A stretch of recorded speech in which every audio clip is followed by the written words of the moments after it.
आप देख रहे हैं इंडिया पब्लिक खबर और मैं हूं अर्जिता। अब वक्त हो चुका है स्पेशल बुलेटिन का, जिसमें हम आपको बताते हैं देश और दुनिया की तमाम बड़ी खबरें विस्तार से। तो चलिए बिना किसी देरी के शुरू करते हैं खबरों का ये सिलसिला। बांग्लादेश की प्रधानमंत्री शेख हसीना आज राजस्थान के दौरे पर रहीं। उन्होंने अपने प्रतिनिधि मंडल के साथ अजमेर में ख्वाजा मोइनुद्दीन चिश्ती की दरगाह पर जियारत की। इससे पहले वो दिल्ली से जयपुर एयरपोर्ट पहुंची थी। यहाँ राजस्थान की शिक्षा मंत्री बीडी कल्ला और मुख्य सचिव उषा शर्मा ने उनका स्वागत किया।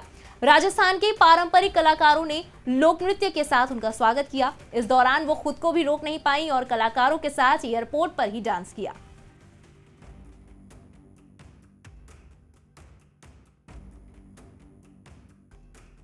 उधर अमेरिका ने नए F-35 लड़ाकू विमान लेने से मना कर दिया है। ये इसलिए क्योंकि इसके इंजन पार्ट में चाइनीज मटेरियल का उपयोग किया गया है। एयरक्राफ्ट मेकर लॉकहीड मार्टिन ने इस बात की जानकारी दी। उन्होंने कहा कि लड़ाकू विमान के इंजन में जिस मैग्नेट का इस्तेमाल किया गया था वो मेड इन चाइना था। इसके बाद पेंटागन ने इस पर रोक लगा दी। प्रधानमंत्री नरेंद्र मोदी ने आज शाम को सेंट्रल विस्टा एवेन्यू का उद्घाटन किया। इसके साथ ही प्रधानमंत्री ने इंडिया गेट पर नेताजी सुभाष चंद्र बोस की प्रतिमा का भी अनावरण किया।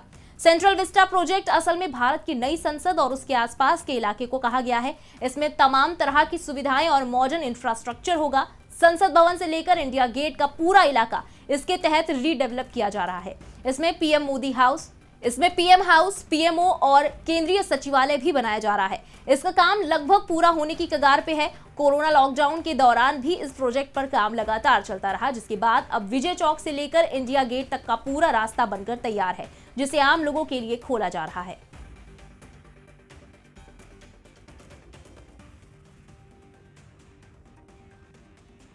पीएम नरेंद्र मोदी ने कहा कि भारत का दुनिया की 5वीं बड़ी अर्थव्यवस्था बनना कोई साधारण उपलब्धि नहीं है और इस पर हर भारतीय को गर्व है।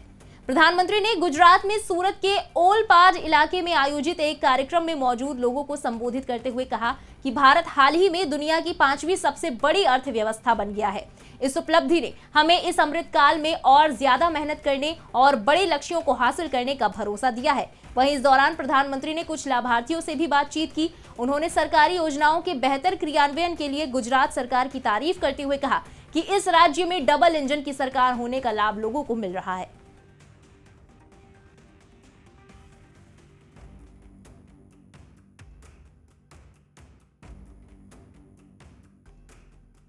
वहीं केंद्रीय गृह एवं सहकारिता मंत्री अमित शाह ने आज नई दिल्ली में राज्य सहकारिता मंत्रियों के 2 दिवसीय सम्मेलन की अध्यक्षता की। अमित शाह ने कहा कि समग्र विकास के लिए राष्ट्रीय सहकारी नीति का मसौदा तैयार करने के लिए समिति गठित की जाएगी। साथ ही वर्तमान में 65,000 सक्रिय प्राथमिक कृषि ऋण समितियां यानी PACS हैं।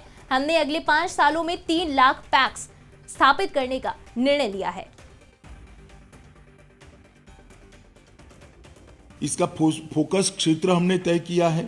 फ्री रजिस्ट्रेशन, कंप्यूटराइजेशन, लोकतांत्रिक पद्धति से चुनाव, सक्रिय सदस्यता सुनिश्चित करना, संचालन और नेतृत्व में प्रोफेशनलिज्म और ट्रांसपेरेंसी, व्यावसायिकता और पारदर्शिता लाना, जिम्मेदारी तय होना और जवाबदेही भी तय होना। अगर ये हम करते हैं तो ढेर सारे हमारे अभी जो दूषण सहकारिता में घुसे हुए दिखाई पड़ते हैं उसको हम परिवर्तित कर पाएंगे।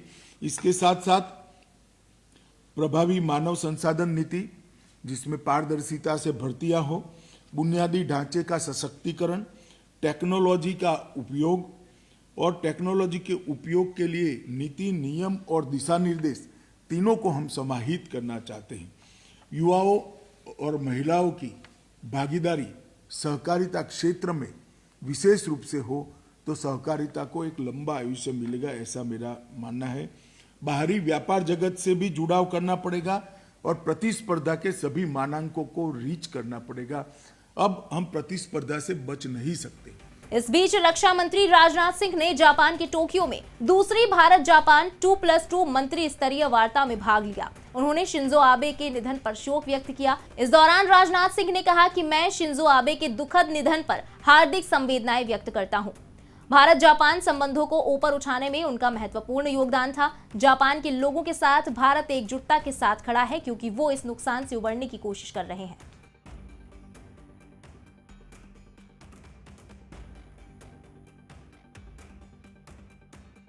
Good afternoon, Excellencies, Mr. Yoshimasa Hayashi, Minister for Foreign Affairs, and Mr. Yasukazu Hamda, Minister of Defense.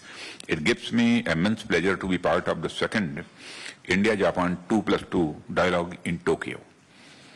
At the outset, let me extend heartfelt condolences on the sad demise of His Excellency Shinzo Abe. Mr. Abe's contributions were significant in elevating the India-Japan relationship. India stands in solidarity with the people of Japan as they recover from this loss. Excellencies, there has been significant progress in our bilateral relations in recent times. Both countries have had a long history of cultural and civilizational ties. As two thriving democracies in Asia, we are pursuing a special strategic and global partnership. मुख्यमंत्री योगी आदित्यनाथ ने गुरुवार को गोरखनाथ मंदिर के हिंदू सेवाश्रम में जनता दर्शन कार्यक्रम आयोजित किया। उन्होंने आम लोगों की शिकायतों को सुना और प्रभावी कार्रवाई का भरोसा दिलाया। जनता दरबार में ज्यादातर मामले पुलिस और राजस्व से जुड़े हुए आए। गुरु गोरखनाथ के दर्शन पूजन के बाद मुख्यमंत्री हिंदू सेवाश्रम में आयोजित जनता दर्शन में पहुंचे। यहां 150 के करीब लोगों की समस्याएं सुनी और उचित कार्रवाई का आश्वासन दिया।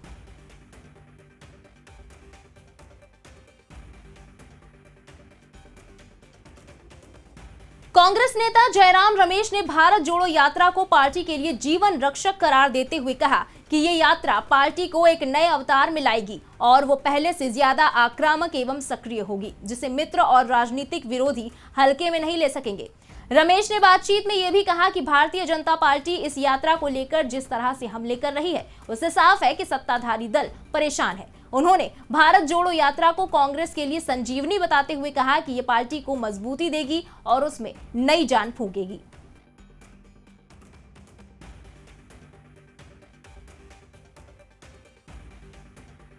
Focused, like Arjuna was focused on the fish when he went for Draupadi Swayamvara.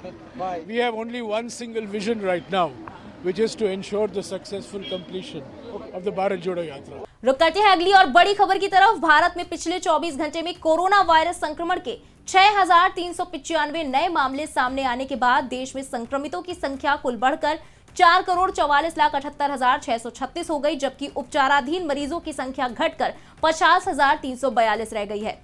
केंद्रीय स्वास्थ्य मंत्रालय की ओर से बृहस्पतिवार सुबह 8 बजे जारी ताजा आंकड़ों के अनुसार देश में संक्रमण से 33 और लोगों की मौत होने के बाद मृतकों की संख्या बढ़कर 5,28,090 पर पहुंच गई है।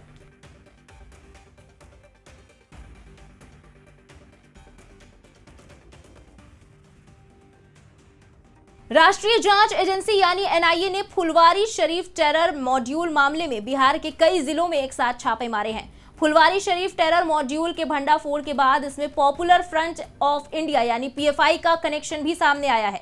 एनआईए ने उसी सिलसिले में बिहार में ताबड़तोड़ छापेमारी कर रही है। बता दें कि पटना के फुलवारी शरीफ इलाके में युवाओं को प्रशिक्षण देने की बात सामने आई थी। इसके अलावा सभा कर लोगों को भड़काने का भी खुलासा हुआ था।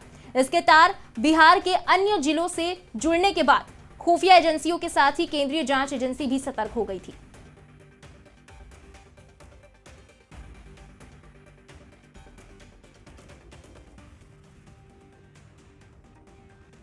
इसी के साथ स्पेशल बुलेटिन में बस इतना ही, लेकिन देश और दुनिया की तमाम बड़ी खबरें अभी बाकी हैं, इसलिए सब्सक्राइब करें इंडिया पब्लिक खबर के YouTube चैनल को और बेल आइकन दबाना बिल्कुल ना भूलें।